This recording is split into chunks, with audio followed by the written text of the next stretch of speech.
Luther Blackwood opened the guest registry at the Singing Pines Inn and felt his hands begin to tremble.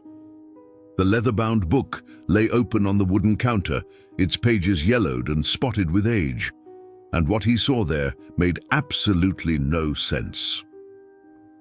47 names, 47 signatures in different hands spanning 3 years. Check-in dates carefully recorded in neat columns, but in the checkout column there were only 2 entries. 2 people out of 47 had left this place. The rest had simply disappeared. And there, on a page dated September 12, 1883, written in elegant cursive that he would recognize anywhere, was the name Margaret Blackwood, his wife. The wife who had vanished 3 years ago while traveling through these mountains. The wife whose body was never found. The wife he had been searching for through every hollow and ridge in the Georgia Appalachians, following rumors and whispers and the faintest traces of her final journey. And here was her name, written in her own hand, in the registry of an inn that claimed she had never checked out. This happened in October of 1886 in Rabun County, Georgia, in a place so remote that even the locals avoided it after dark. What Luther Blackwood would discover over the next 5 days would force the state to send armed men to burn the Singing Pines Inn to the ground. And what you are about to hear is the truth that was buried in official silence for decades, reconstructed from sealed documents and testimony that was never meant to see daylight. And before we enter that inn and discover what waited inside its walls, if you are drawn to these buried mysteries from the Appalachian Mountains, the cases that authorities tried to erase, the horrors that were too disturbing to record in history books, you need to subscribe to Appalachian Shadows right now. Because every week I bring you a story like this one from the heart of these ancient mountains, something real in spirit, something that will make you question what you thought you knew about the isolated places where darkness gathers and secrets multiply in silence. In this case, this is one of the most twisted mysteries I have ever investigated, the kind that makes you understand why some places should never be built and why some doors should never be opened. Luther Blackwood was 42 years old in the autumn of 1886. He was a railroad surveyor by profession, working for the Blue Ridge Railway Company, which was expanding its lines deeper into the mountain territories of northern Georgia. The company wanted to connect the growing timber and mining operations in the high country to the main rail lines that ran through Atlanta and beyond. It was dangerous work, requiring weeks of travel through terrain that had never been properly mapped, where a single misstep could send a man tumbling into a gorge, or where an unexpected storm could trap a surveying crew for days without shelter or supplies. Luther was good at his work, methodical, careful. He measured distances with precision, noted elevations and grades, and identified the most practical routes through landscapes that seemed designed to resist all human intrusion. He was also a man who drew attention wherever he went, though he never sought it. His hair was perfectly black and unnaturally straight, hanging to his collar without a single wave or curl, even in the humid mountain air. He dressed always in black, a tailored suit that seemed too formal for a man who spent his days climbing ridges and wading through creeks. He spoke in a voice so low that people had to lean forward to hear him, and he never smiled. Not once. His face remained in a state of calm neutrality that some found unsettling, though they could not explain why. There was something about Luther Blackwood that made people uncomfortable. It was not anything he did or said. It was simply his presence, as if he carried secrets so heavy they created a weight in the air around him. And he did carry secrets. Chief among them was the real reason he had requested this particular surveying assignment in Rabun County. He was looking for Margaret. Margaret Blackwood had been a school teacher in Athens, Georgia, where she and Luther had lived in a modest house near the university.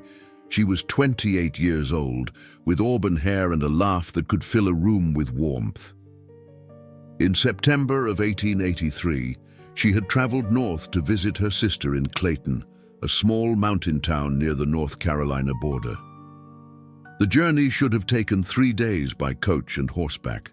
Margaret never arrived. The coach driver who had taken her part of the way said she had disembarked at Tallulah Falls, planning to continue by hired horse the next morning. After that, there were only fragments. A merchant remembered selling her bread and cheese. A farmer recalled seeing a woman matching her description riding north on the old mountain trail, then nothing. Silence, absence. Luther had spent the 3 years since then methodically searching. He requested work assignments in the region. He interviewed every person who might have seen her. He followed trails that led nowhere and investigated rumors that dissolved like morning mist. He had become a ghost himself, haunting the same mountains that had claimed his wife, driven by a need that went beyond grief or love into something colder and more absolute.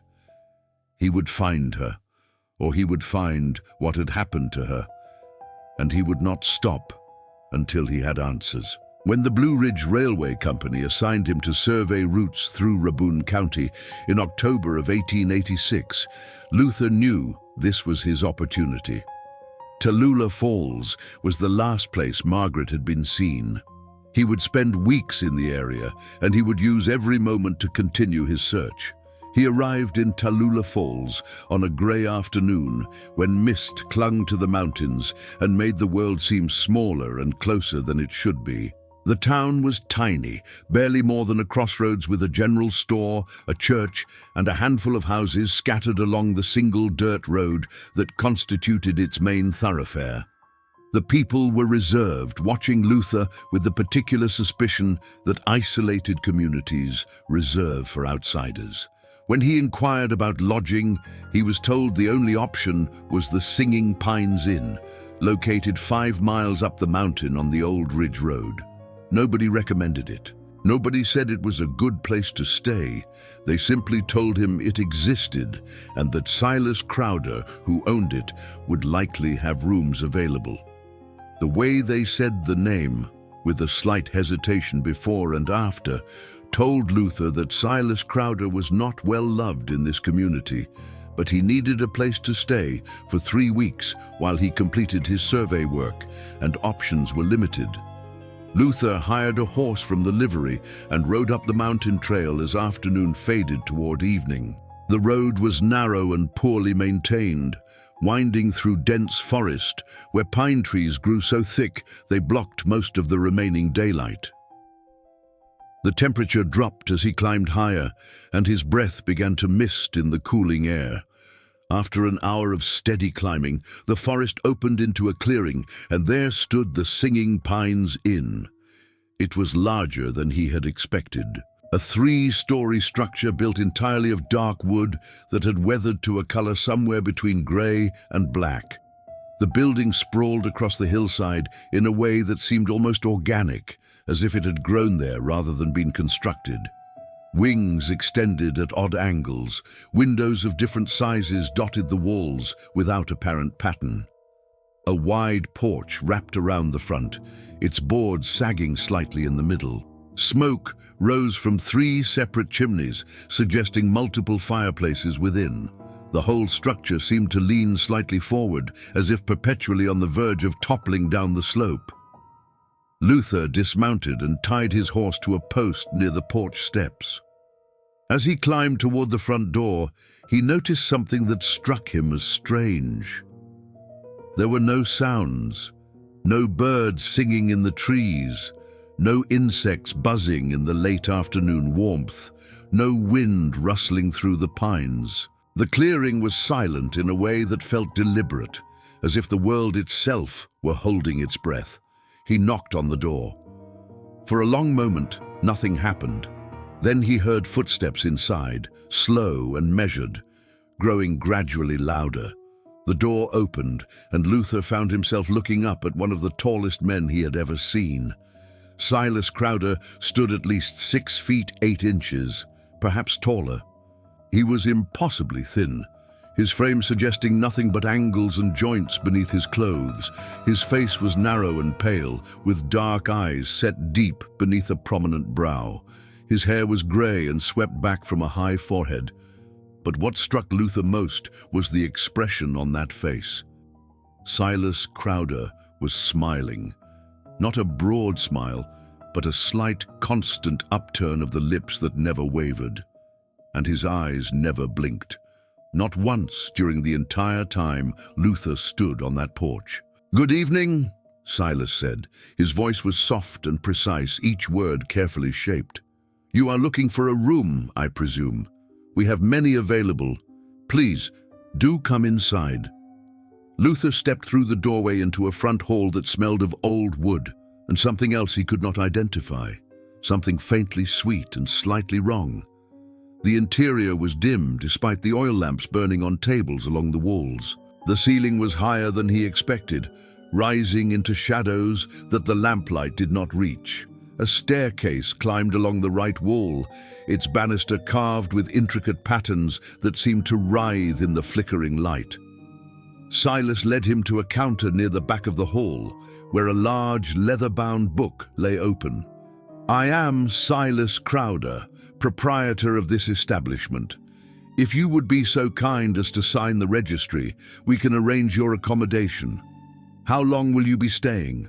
3 weeks, Luther said. "Perhaps longer depending on my work. I am surveying for the railroad." "Excellent, excellent.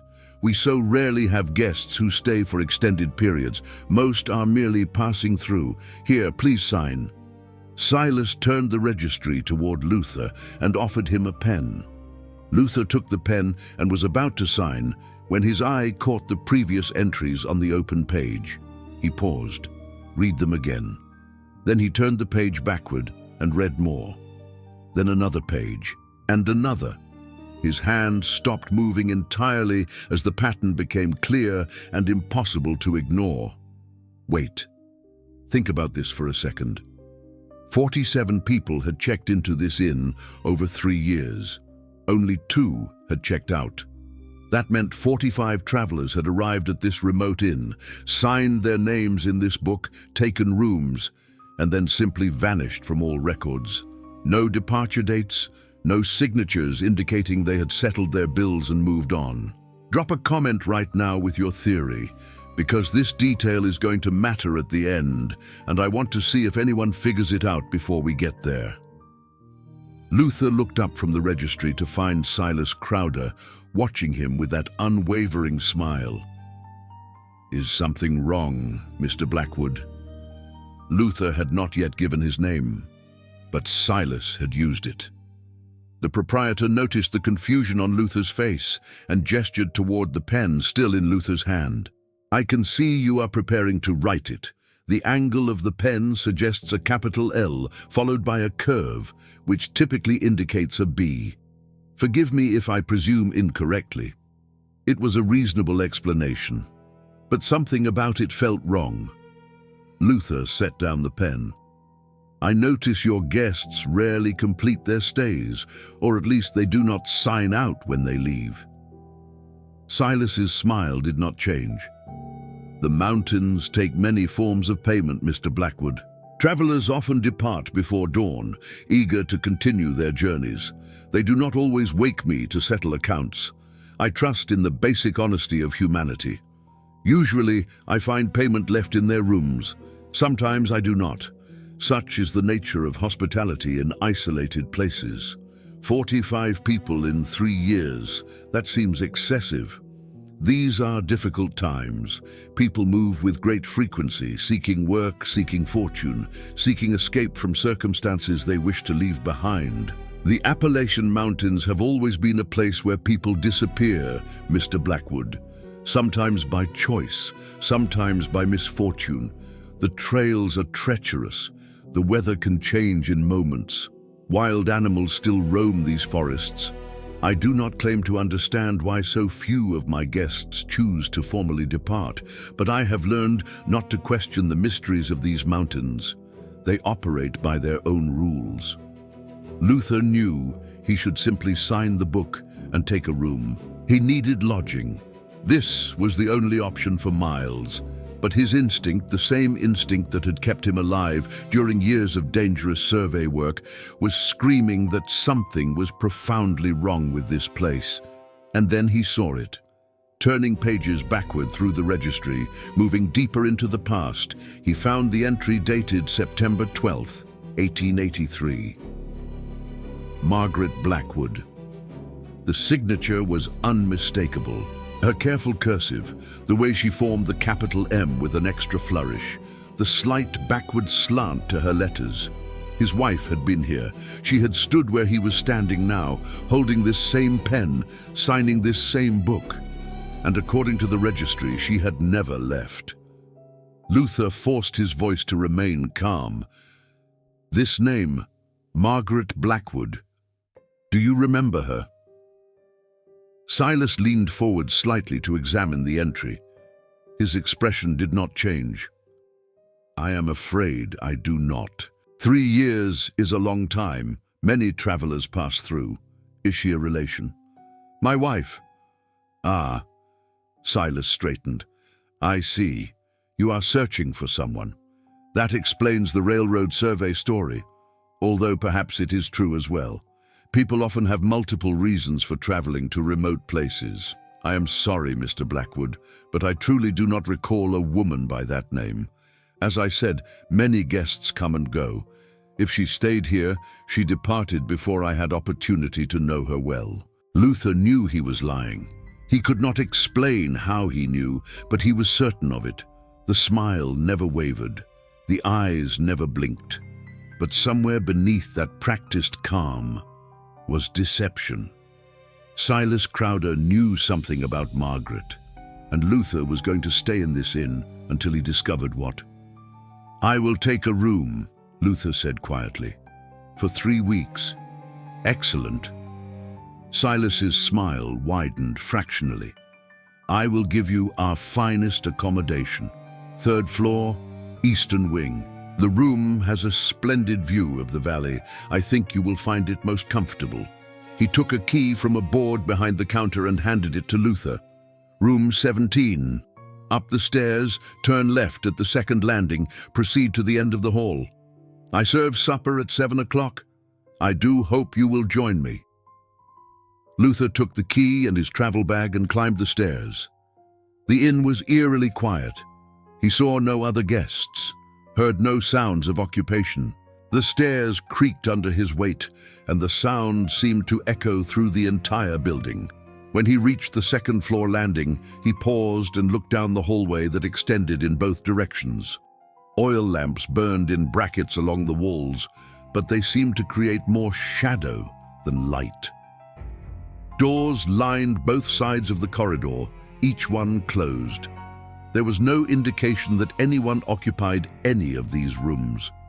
He continued climbing to the 3rd floor and found the eastern wing. Room 17 was at the very end of the hall, exactly as Silas had described. Luther unlocked the door and stepped inside. The room was larger than he expected and surprisingly well furnished. A 4-poster bed dominated the space, covered with quilts that looked hand-stitched and well-maintained. A wardrobe stood against one wall. A writing desk and chair occupied the corner near the window. A wash basin and pitcher sat on a small table. The floor was clean. The walls were solid wood, dark and polished. The window looked out over the valley below, where evening mist was beginning to gather in the hollows. Luther set down his bag and immediately began examining the room. He did not know what he was looking for, but his instinct told him to search. He checked the wardrobe. Empty. He looked under the bed. Nothing. He examined the walls, running his hands over the wood, feeling for irregularities. The walls were thick, much thicker than they should be. When he knocked on them, the sound was muffled, as if there were empty space beyond the surface. He spent the next hour unpacking his surveying equipment and personal belongings. As darkness fell completely outside, the temperature in the room dropped noticeably.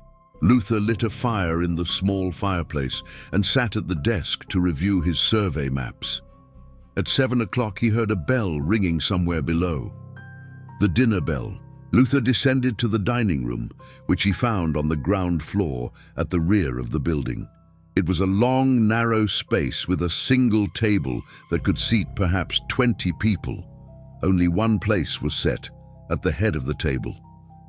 Silas Crowder stood beside it, still wearing that unchanging smile. "Please, sit," Silas said. "I have prepared a simple meal, venison stew, fresh bread, and cider from the orchard. I do hope you are hungry." Luther sat. The food was already on the table, steaming in ceramic bowls. It smelled good. He was hungry after the long ride up the mountain, but he did not touch the food immediately. Instead, he asked, "Are there no other guests?" "Not at present. You are my only visitor this week. It is the slow season. Few people travel through these mountains as winter approaches. The cold comes early at this elevation. Your registry suggests you usually have more activity." "Typically, yes, but autumn brings unpredictability. Please, eat. The food will grow cold." Luther lifted his spoon and began to eat. The stew was excellent, rich and savory, with vegetables that tasted fresh despite the lateness of the season. The bread was warm and dense. The cider was sweet with a slight bitterness that he found pleasant. As he ate, Silas stood motionless near the doorway, watching him with those unblinking eyes. "You are not eating?" Luther asked. "I dined earlier. I prefer to ensure my guests are satisfied before attending to my own needs. It is the duty of a proper host." They sat in silence for several minutes, Luther eating, Silas watching. Finally, Luther could no longer ignore the questions building in his mind. "How long have you owned this inn?" "I built it myself, 23 years ago.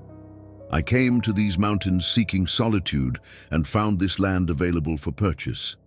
The view spoke to me. I have been here ever since." "You built all of this yourself?" "Over time, the structure has grown as needs demanded. I add rooms when inspiration strikes. It is a living project, always evolving." That explained the odd architecture, the wings that seemed added without clear plan, the windows that appeared randomly placed, but it raised other questions. How had one man constructed such a large building in such a remote location? Where had the materials come from? How had he managed the labor alone? Luther finished his meal and pushed back from the table. "Thank you for the supper, it was excellent. If you will excuse me, I have work to review before sleep." "Of course, please, make yourself comfortable. If you need anything, simply call. I am always available. The inn never truly sleeps." Luther returned to his room and locked the door behind him. He lit all the oil lamps, preferring brightness to shadow. Then he sat at the desk and opened his survey notebook, attempting to focus on the day's measurements and observations. But his mind kept returning to the registry, to Margaret's signature, to the 45 people who had checked in and never checked out. At 10 o'clock, he extinguished all but one lamp and climbed into bed. Exhaustion pulled at him. The day had been long, starting before dawn with the coach ride from Athens, followed by hours on horseback climbing into the mountains. Sleep came quickly, despite his unease, and then he woke. It was 2 in the morning, according to his pocket watch, which he kept on the table beside the bed. The room was dark, except for the dying embers in the fireplace. The temperature had dropped significantly, his breath misted in the air. But that was not what had woken him. It was the singing, voices, dozens of them, coming from inside the walls, harmonizing in a melody he did not recognize. The sound was muffled but distinct, rising and falling in waves that seemed to move through the structure of the inn itself. Men's voices and women's voices, blending together in something that was almost beautiful but fundamentally wrong. And among those voices, clear and unmistakable, he heard Margaret. She was singing inside the walls. Luther Blackwood sat upright in bed, his heart hammering against his ribs, listening to the impossible sound of his dead wife singing from inside the walls of the Singing Pines Inn. The voices continued for nearly 10 minutes, that strange harmony rising and falling in waves that seemed to pulse through the very bones of the building. Then, as suddenly as they had begun, they stopped. Silence rushed back in like water filling a void. Luther remained motionless, straining to hear any continuation, any explanation. There was nothing, only the sound of his own breathing and the faint crackle of dying embers in the fireplace. He lit a lamp with trembling hands and approached the nearest wall. He pressed his ear against the wood and listened. Nothing. He moved along the wall, stopping every few feet to listen again. Still nothing. The voices had vanished as completely as if they had never existed. But they had existed. He had heard them. He was certain of it. And one of those voices had belonged to Margaret. He knew her voice the way he knew his own heartbeat. 3 years of separation had not erased that knowledge. Luther spent the remainder of the night sitting in the chair by the window, watching the darkness outside gradually give way to the grey light of dawn. He did not trust sleep. He needed to stay alert, to think clearly about what he had experienced. There were only 2 possibilities. Either he was losing his mind, his grief finally overwhelming his sanity and causing him to hear things that were not there, or something truly incomprehensible was happening in this inn, something that defied rational explanation. Neither option was comforting. When morning finally arrived in full, Luther dressed and descended to the ground floor. He found the dining room empty, but there was food on the table.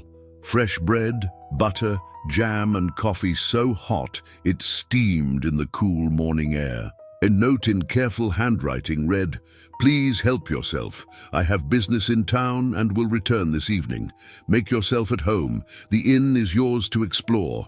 Silas."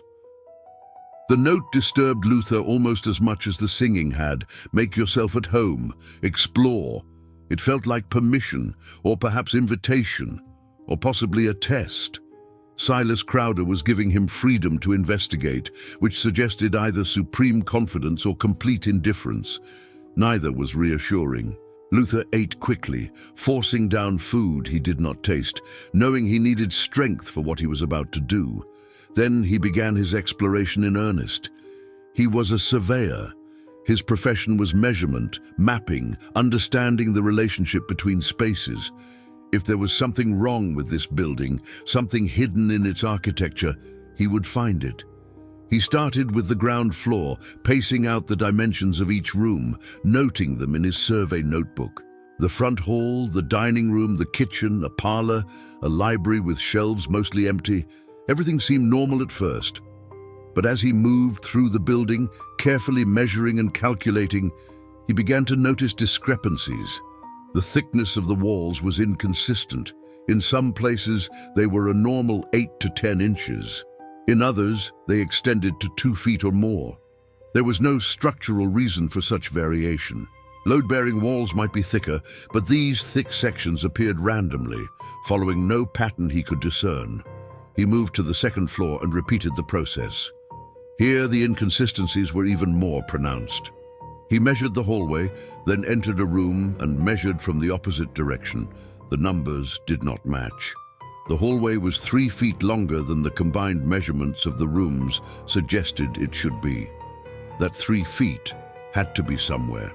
Empty space within the walls, but why and what could possibly fill such a space? Luther knocked on the walls in several locations, listening to the sound.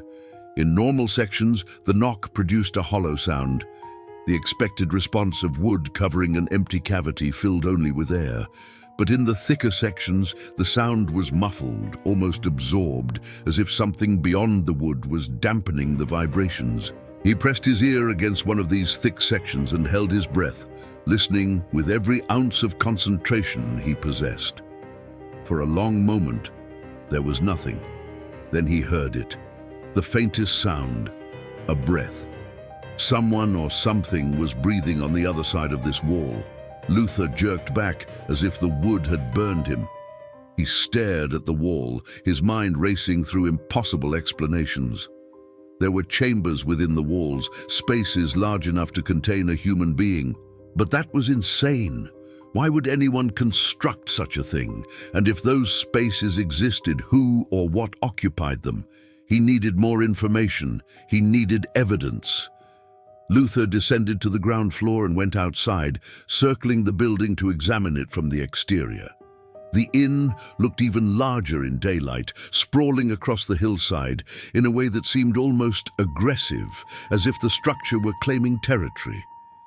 He counted windows, 43 visible on this side of the building. Then he went back inside and counted rooms, 22 rooms on the 3 floors combined. Even accounting for hallways, stairs, and common areas, the numbers did not align. There was too much space unaccounted for. The inn contained far more volume than its rooms could explain.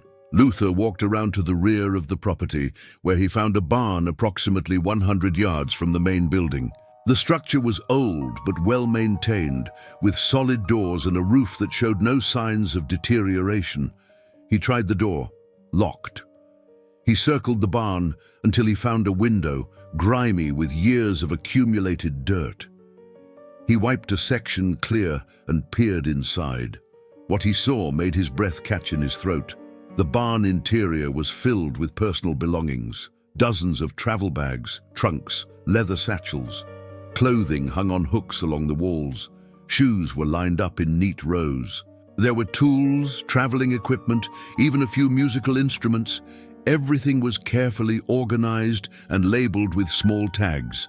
Luther could not read the tags from outside, but he understood immediately what he was looking at.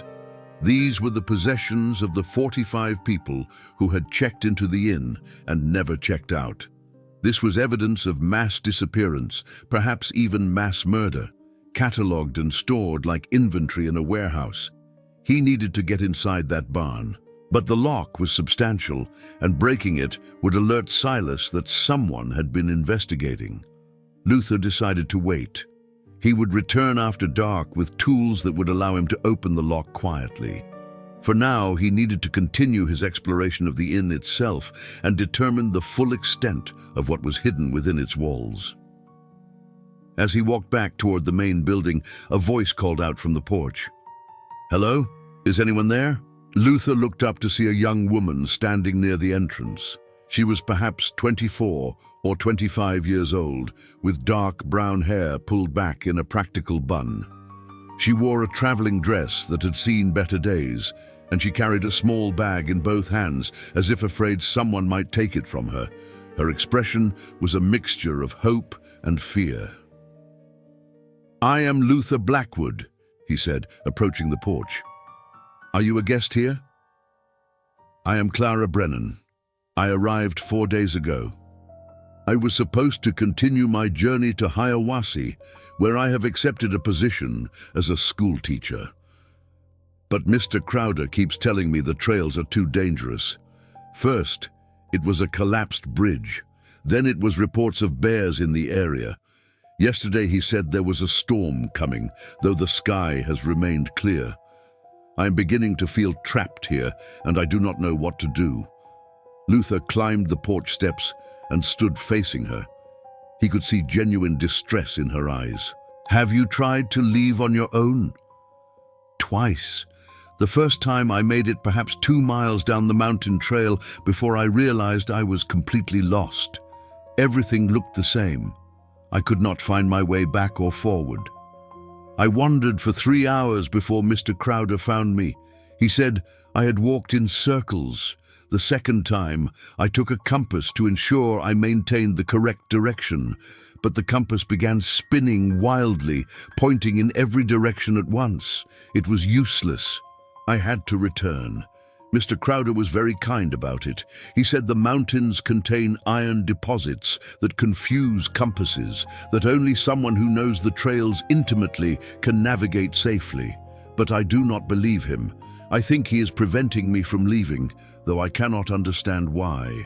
And if this investigation is drawing you in so far, tap that like button. It genuinely helps Appalachian Shadows bring more of these forgotten cases to light. These stories from the mountains deserve to be told. Luther studied Clara carefully. She did not seem like someone prone to hysteria or paranoia. She seemed rational and genuinely frightened, and her experience matched the pattern he had observed in the registry. People checked in. They did not leave. Have you heard anything strange at night? Sounds that do not make sense? Clara's expression changed immediately. Relief flooded her face. You have heard it too. The singing. It comes from everywhere and nowhere at once. I thought I was going mad. I asked Mr. Crowder about it and he said I must have been dreaming. But I was not dreaming. It was real. Dozens of voices singing together. What is happening in this place? Luther gestured toward the door. We should speak inside, away from the open air. There are things you need to know, and I need your help if we are going to discover the truth and find a way to leave this place safely. They went inside and found the library, a room Luther had determined was relatively central and would allow them to hear if Silas returned unexpectedly.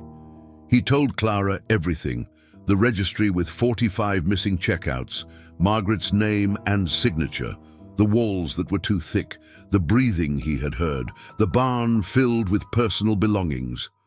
As he spoke, Clara's face grew progressively paler, but she did not interrupt. When he finished, she was silent for a long moment.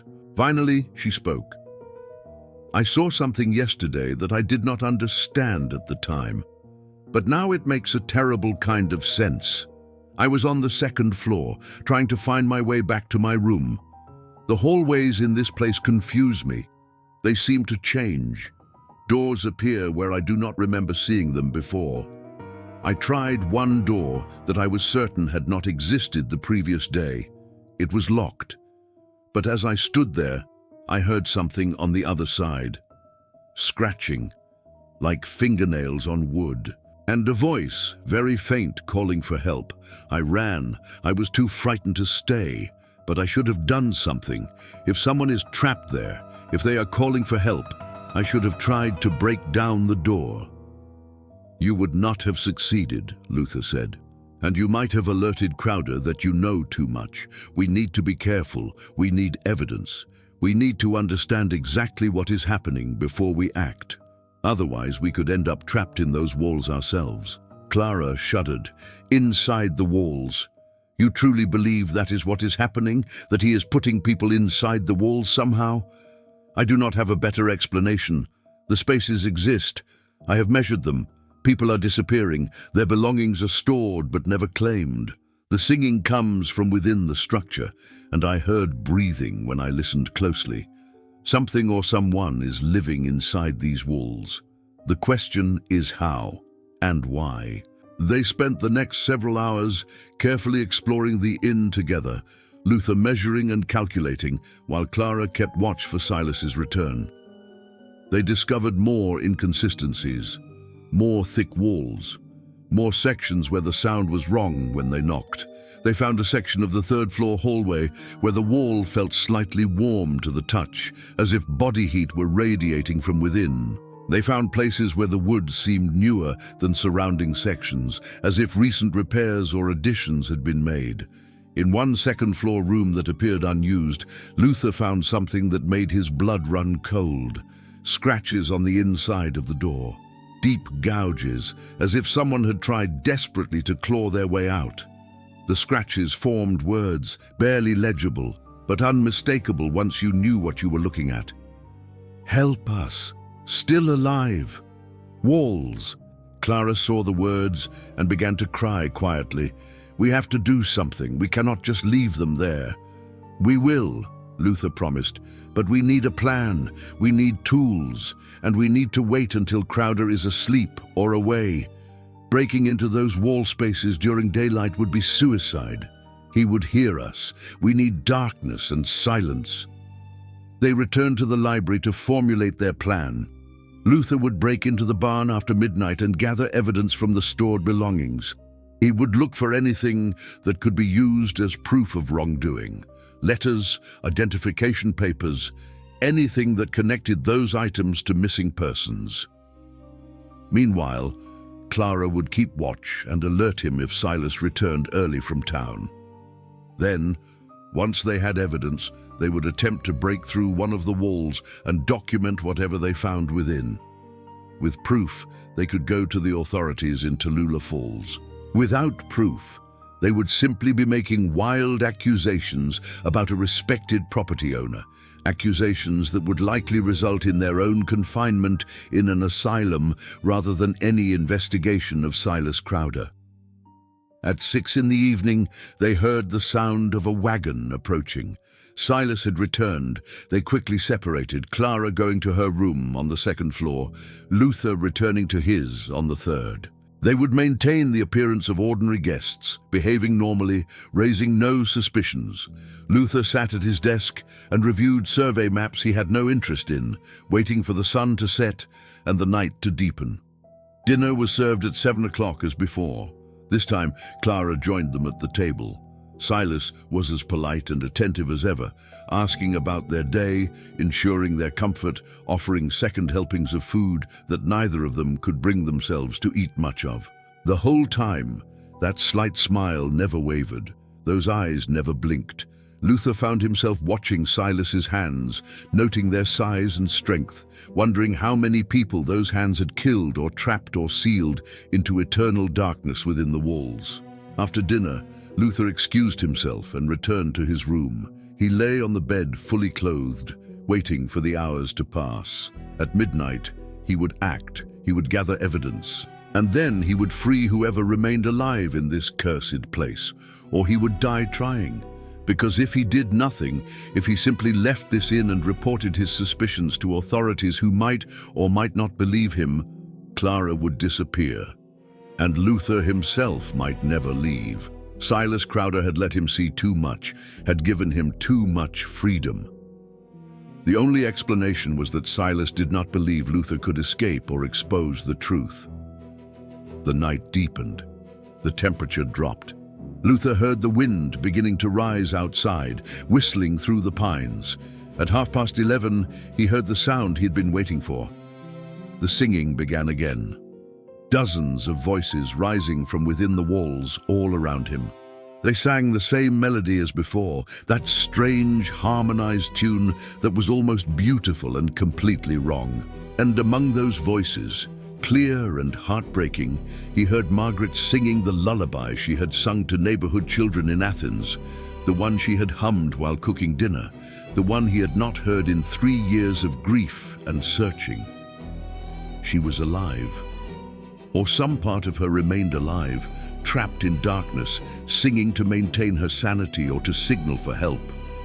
Luther did not know which, but he knew he would find her tonight. He would break through every wall in this cursed building if necessary. He would free her or die in the attempt. At midnight exactly, Luther rose from the bed and prepared to act. He gathered his tools, a crowbar from his surveying equipment, a hammer, a lantern with the light covered to emit only the faintest glow. He opened his door as quietly as possible and stepped into the hallway. The singing continued all around him, rising from every wall, from above and below, creating a chorus that filled the entire structure. He moved toward the stairs, intending to descend to the ground floor and exit through a rear door he had located earlier. But when he reached the stairs, he stopped. There was someone standing in the hallway below, a tall figure, completely motionless, facing his direction. Luther raised his lantern slightly, allowing more light to escape. The figure resolved into clarity. Silas Crowder stood at the base of the stairs, still wearing that unchanging smile, staring directly at Luther with those unblinking eyes.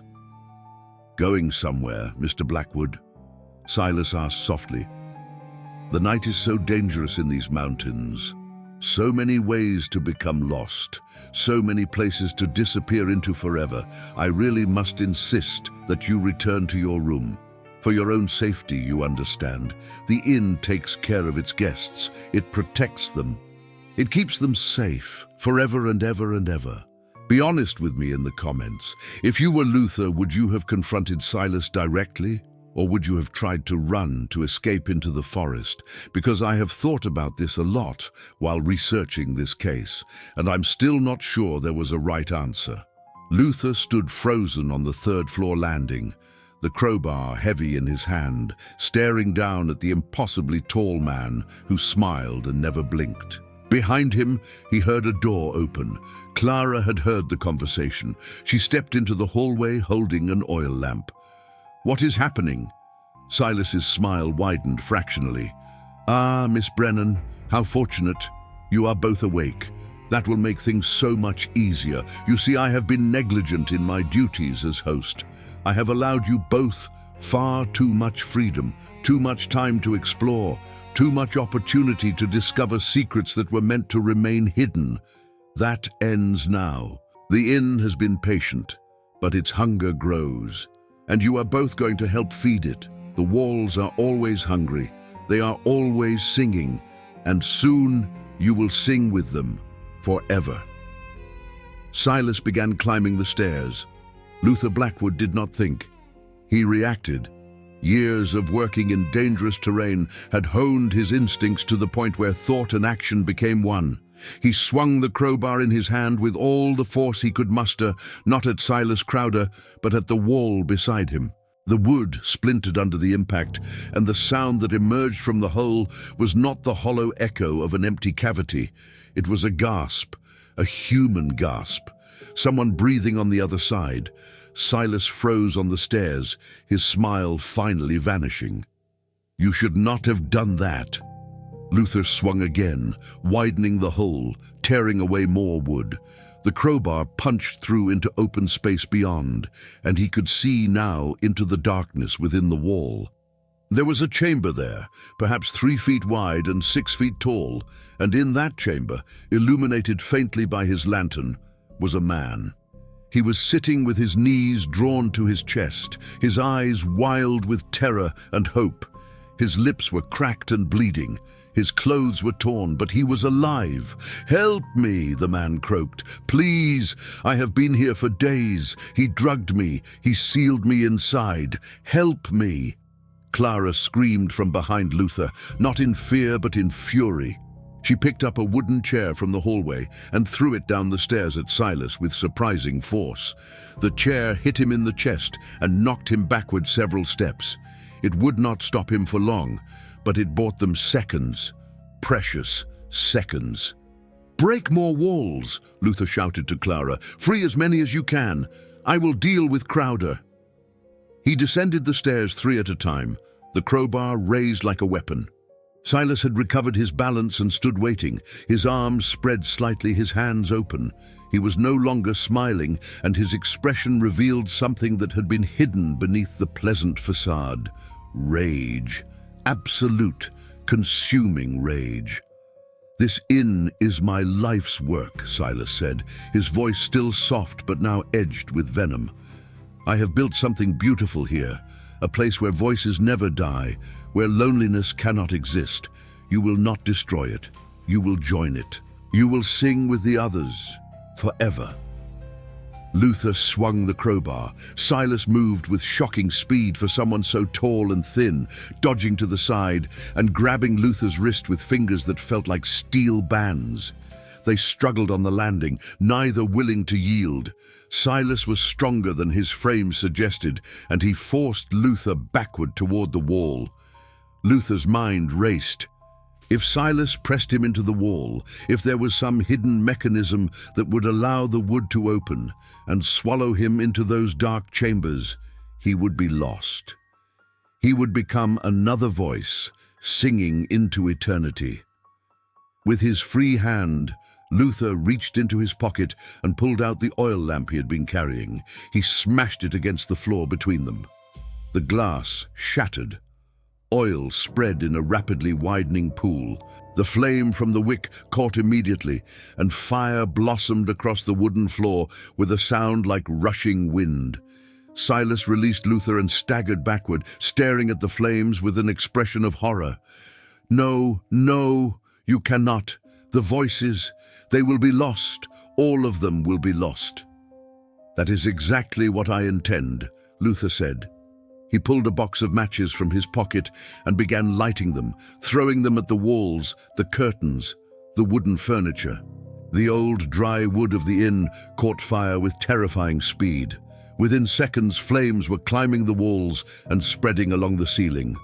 Above, Luther could hear Clara smashing through walls with something heavy, probably furniture. He could hear voices emerging from the holes she created, voices thanking her, voices begging for help, voices that had not spoken to another human being in days or weeks or months. Luther ran up the stairs, leaving Silas standing amid the growing fire, still staring at the flames, as if they were personally betraying him. On the third floor, Clara had freed 2 more people. A woman in her 30s who could barely stand, and an elderly man who wept as he stumbled into the hallway.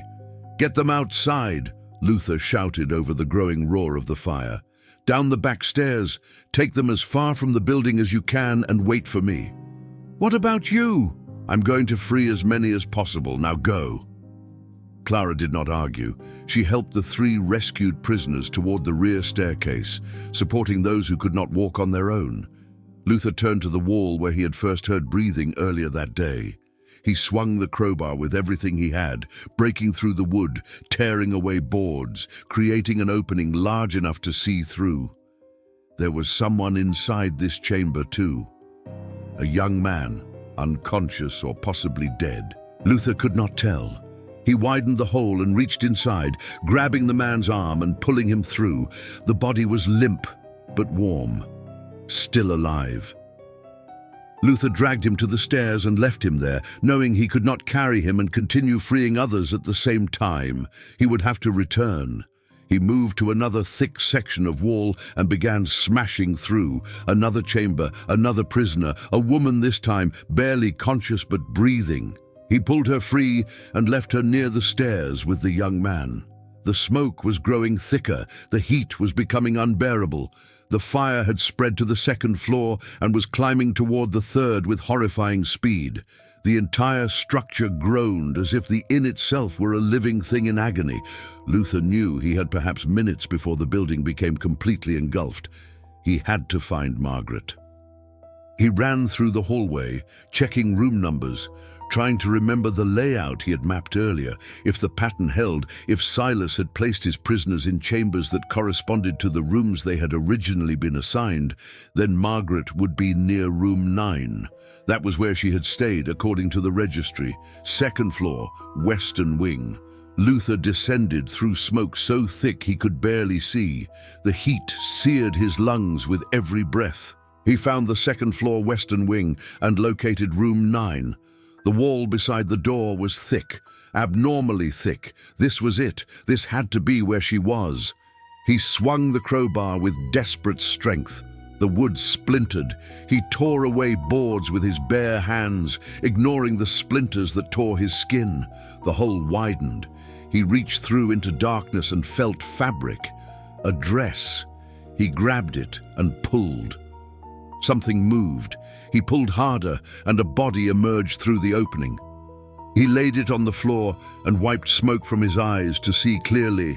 It was Margaret, but not the Margaret he had loved and married.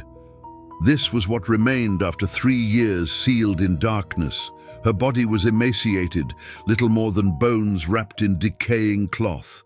Her hair, once auburn and beautiful, was matted and lifeless. Her skin was like parchment. She had been dead for a very long time, perhaps months, perhaps years. The singing he had heard had not been her voice. It had been memory, or madness, or something worse. The echoes of torment that lingered in this cursed place, even after death claimed its victims. Luther lifted her body and held it against his chest. Tears streamed down his face, mixing with smoke and ash. He had found her. After 3 years of searching, he had finally found her, but he was too late. He had always been too late. She had died alone in darkness, sealed inside a wall by a madman, singing to maintain her sanity until even that comfort failed and silence claimed her. The ceiling above him cracked. Burning timbers fell in a shower of sparks and flame. Luther forced himself to move.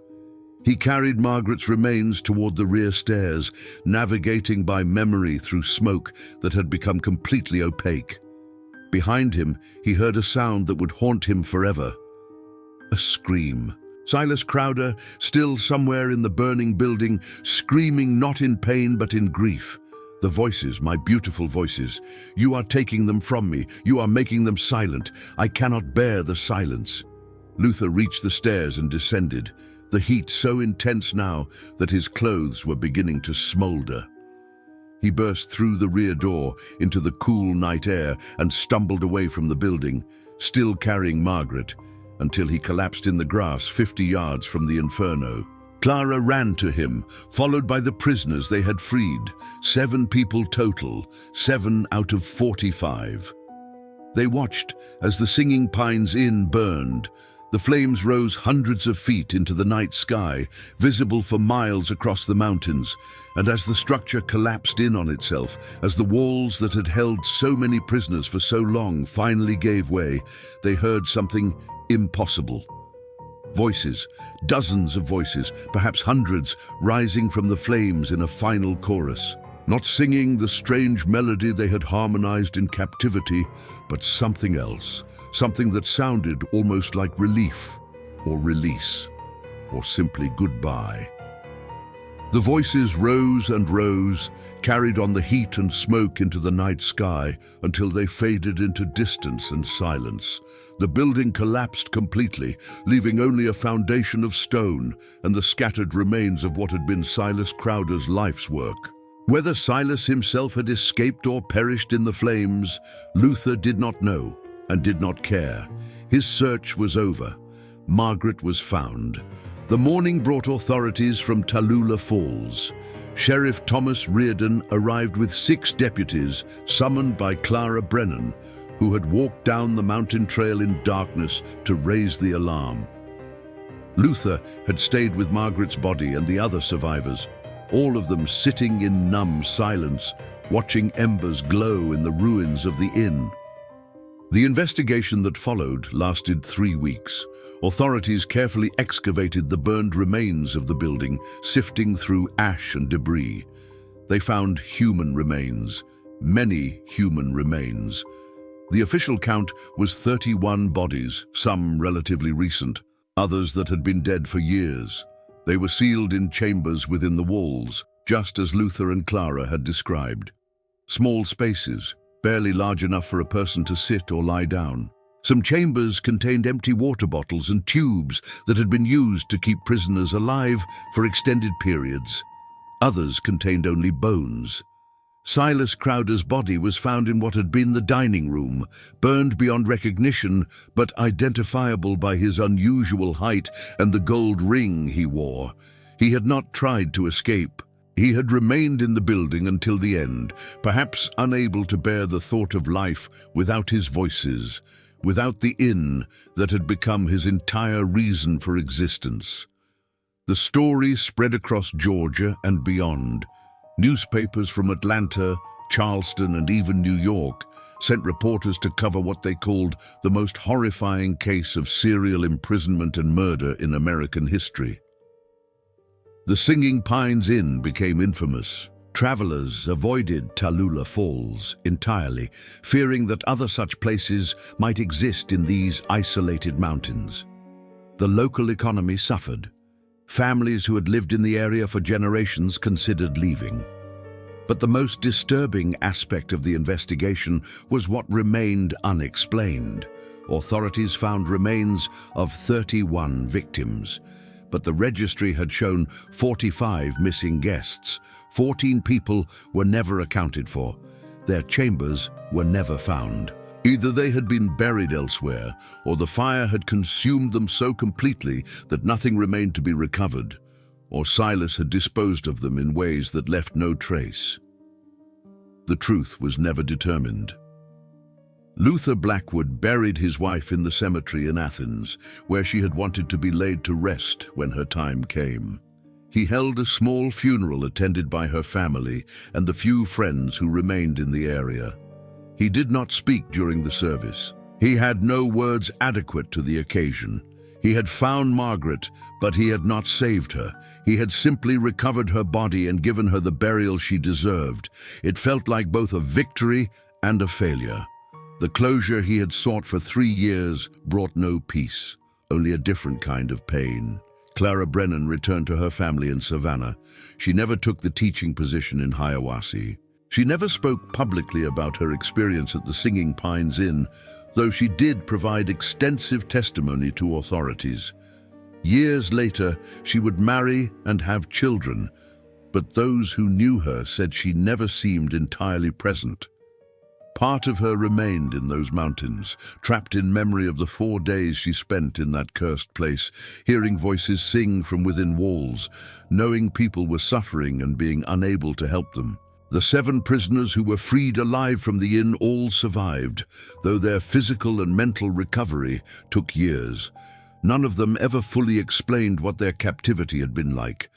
The darkness, the claustrophobia, the knowledge that they were sealed inside walls, with no hope of escape, the singing that became their only connection to other human beings, even though they could not see each other or speak except through song. It was too much to put into words. Some things cannot be translated from experience into language without losing their essential horror. The land where the inn had stood was purchased by the state of Georgia and declared off-limits to development. For 10 years, it remained empty, except for the foundation stones that marked where the building had been. Then, in 1896, a businessman from Atlanta decided that enough time had passed. He built a new hotel on the site, calling it the Pine View Lodge, and marketed it to wealthy tourists who wanted to experience the natural beauty of the northern Georgia mountains. The hotel was smaller than the inn had been and built to completely different specifications. Nothing remained of Silas Crowder's architecture. The Pine View Lodge operated for 3 years. Then, in 1899, the owner abruptly closed it and sold the property at a significant loss. When asked why, he would only say that the building made sounds at night that disturbed the guests, sounds like singing coming from within the walls. He insisted it was probably wind moving through gaps in the construction, or possibly animals nesting in the spaces between floors. But the guests did not believe that explanation. Neither did his staff, and ultimately, neither did he. The property was sold again in 1900 and remained vacant for decades. Over the years, various owners attempted to develop it, but every project ended the same way. Strange sounds, unexplained phenomena, a sense of wrongness that permeated the structure no matter how it was designed or built. By the 1930s, the land was abandoned completely. The foundation of the original inn, still visible beneath overgrowth, became a landmark for hikers and curiosity seekers. Local legends grew around it. Some said the voices of Silas Crowder's victims still haunted the location. Others said the land itself was cursed, that the suffering that had occurred there had poisoned the ground. Modern investigations have found no evidence of supernatural activity. The Georgia Historical Society placed a marker at the site in 1975, commemorating the victims and describing the basic facts of the case. Tourists occasionally visit, taking photographs of the old foundation stones and the forest that has reclaimed the clearing where the inn once stood. It is a peaceful place now, quiet except for the wind in the pines and the occasional call of a bird. Nothing suggests the horror that occurred there more than a century ago, and yet those who have spent the night camping near the site, usually hikers using it as a waypoint on longer trails through the mountains, sometimes report unusual experiences. They hear singing in the distance, though no source can be found. They feel watched by invisible observers. They wake in the night with a sense of suffocating claustrophobia, as if the walls of their tents are closing in. These reports are infrequent and easily dismissed as the product of suggestion and imagination. But they persist, and they are always remarkably consistent in their details. Luther Blackwood never returned to Rabun County after he buried his wife. He continued working as a surveyor for the Blue Ridge Railway until his retirement in 1907. He never remarried. He lived alone in a small house in Athens, surrounded by the maps and surveys that had defined his professional life. He died in 1914 at the age of 70 of natural causes. In his will, he left a substantial sum of money to establish a fund for investigating missing persons in the Appalachian region. That fund still exists and has helped solve dozens of cases over the past century. The question of why Silas Crowder did what he did remains partially unanswered. Authorities found a diary in the ruins of the inn, damaged by fire but partially legible. In it, Silas described the death of his wife in 1863 during childbirth. He wrote about the silence that followed, the unbearable quiet of a house that had once been filled with her voice. He wrote about his attempt to fill that silence by building the inn, by bringing travelers into his home. But their voices were temporary. They left. The silence always returned. At some point, Silas concluded that the only way to keep voices permanently was to prevent people from leaving. The diary did not provide exact details of when this transition occurred or how he justified it to himself. But it was clear that by 1883, when Margaret Blackwood arrived, the system was fully operational. He would drug his guests with tea containing laudanum mixed with other sedatives. While they were unconscious, he would seal them into chambers he had constructed within the walls. He would keep them alive with water delivered through copper tubes and minimal food, just enough to prevent death, but not enough to provide strength for escape. And they would sing, either voluntarily as a way to maintain sanity and connection to humanity, or because Silas somehow compelled them to. The diary was unclear on this point. What was clear was that Silas Crowder believed he was creating something beautiful. A building that was alive with human voices, that would never be silent, that would keep him company through all the lonely years of his life. He did not see his actions as murder or imprisonment. He saw them as preservation. He was keeping voices that would otherwise be lost to time. In his twisted perception, he was doing his victims a service. He was making them immortal. The Singing Pines Inn existed for 23 years. During that time, Silas Crowder imprisoned at least 45 people, possibly more. 31 bodies were recovered. 14 were never found. The psychological damage inflicted on the 7 who survived is immeasurable. The families who lost loved ones to this place were denied closure in many cases, never knowing with certainty what had happened to their missing relatives.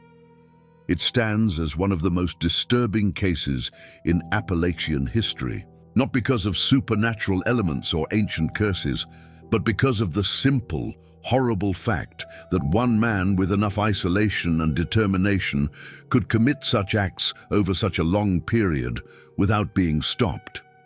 It reminds us that the greatest monsters are not those of legend and folklore, but those who walk among us, hiding behind pleasant smiles and polite manners, concealing depths of madness that defy comprehension.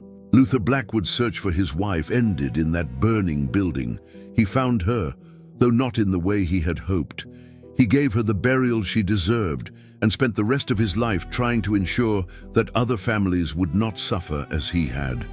It was not enough. It could never be enough, but it was what he could do. The voices that rose from the flames that October night in 1886 are gone now. Or perhaps they remain, trapped in memory and legend, singing still in the stories people tell about the Singing Pines Inn. Either way, they deserve to be remembered. Not as cautionary tales or ghost stories, but as real people who suffered real horrors in an isolated place where darkness gathered and no one was watching. That is what Appalachian Shadows does. We remember. We tell the stories that were buried. We bring light to the shadows. If you made it this far, you are exactly the kind of person Appalachian Shadows exists for. Someone who does not turn away from the darkness. Someone who wants to understand the truth buried in these mountains, no matter how disturbing. Next week, I am bringing you the story of the West Virginia coal mine, where 37 men descended for a shift in 1902 and only 2 emerged 3 weeks later, claiming the mountain itself had been hunting them in the darkness. And that case makes this one look tame. Subscribe to Appalachian Shadows now and turn on notifications, because these stories from the hollows and ridges do not stay buried forever. One more thing.